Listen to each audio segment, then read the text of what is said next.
Okay, today I'm going to grind some venison chop meat, and what I do is I add 1/5 beef fat and 1/3 chuck to the mix.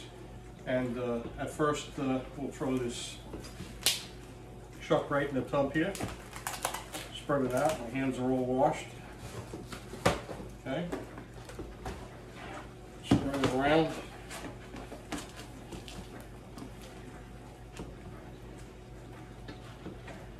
Okay, see it's all spread around. Then we're going to open up this bag, 7 pounds of venison. Okay, it's been sitting in the fridge. It's okay, it's moist, you don't have to drain it. Okay. And what I'm going to do is start grinding the fat. You mix the fat with the venison, the moist venison, so it don't bind. I'm going to mix a little, then stop the video and show you what we do after.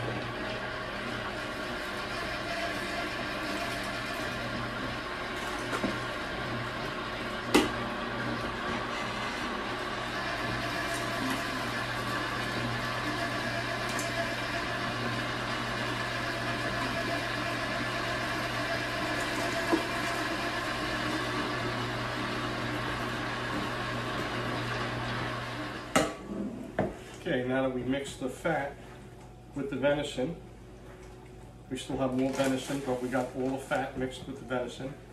I'm going to dump that in this tub here too. Spread it out. Okay.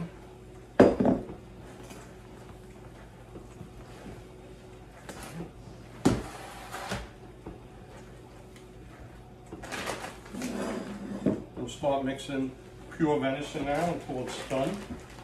And then I'll stop it, show you what we do.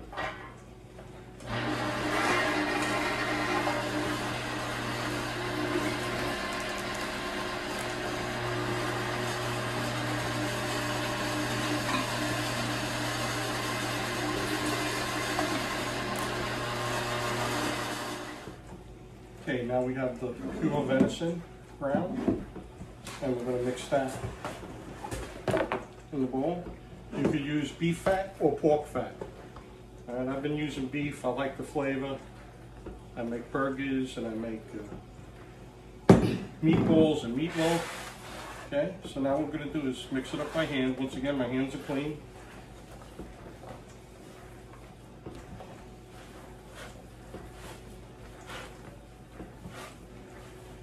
Mix it up like you're making a big meatball. Big meatloaf, whatever, mix it up thoroughly, okay?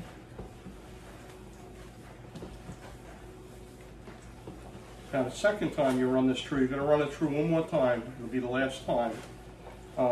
It's not as wet, it's a little drier because the fat's added and the chop is added. So it'll be a little dry and it'll be a little harder to push in, but when it comes out, it's gonna look like regular store-bought chop meat. So let me show you what it looks like.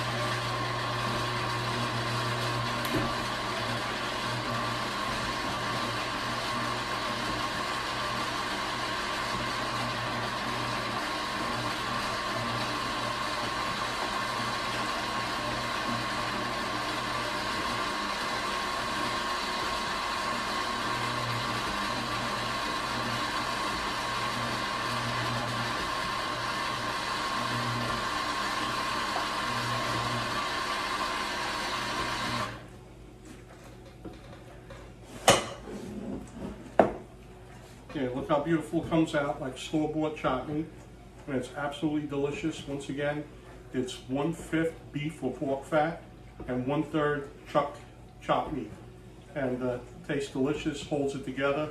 If you were just going to make like tacos or sloppy joes, you don't have to add anything. But you know, when you want it to hold together, make a nice hamburger, you need the beef fat. So that's it. I'm going to finish mixing it, and then I'm going to put it in 2-pound bags, and I'll take a picture of it over. Okay, this is the last package. I just want to show you when I vacuum pack them, I push it down as it's sucking out the air.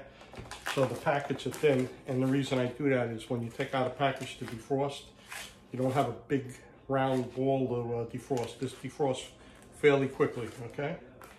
So here we go.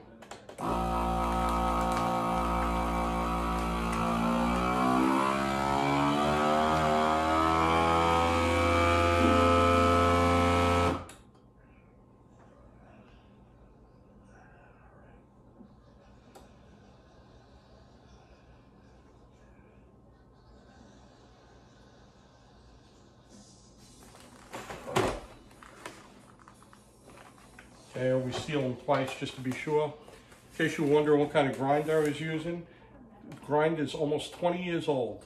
It's a 1/2 horsepower lem grinder, and at the time I had an option of buying the German stainless steel blades for it, and I did.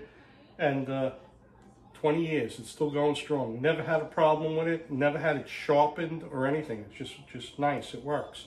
So if you're gonna spend the money on a grinder, spend a few bucks more. I'm not saying you have to buy the one I have, but just make sure you get a quality one, okay? And that's really it. 7 pounds of chopped meat, 7 pounds of venison turned out to be 10 pounds of the mix between 1/5 beef fat and 1/3 chopped meat. You know, give or take a little here or there. And that's it. We'll have a lot of meat to enjoy over the winter. All right, hope this helps you. Just remember, the reason I made the video mainly is when you're mixing fat, you want to put something with it, like you put the wet venison with the fat so it don't clog up the grinder. And then put everything in the pan and mix it all up, and your last grind is going to be a little tough to push through because it's drier, but it comes out really beautiful like store-bought. Okay, I hope this helps you, and good luck hunting.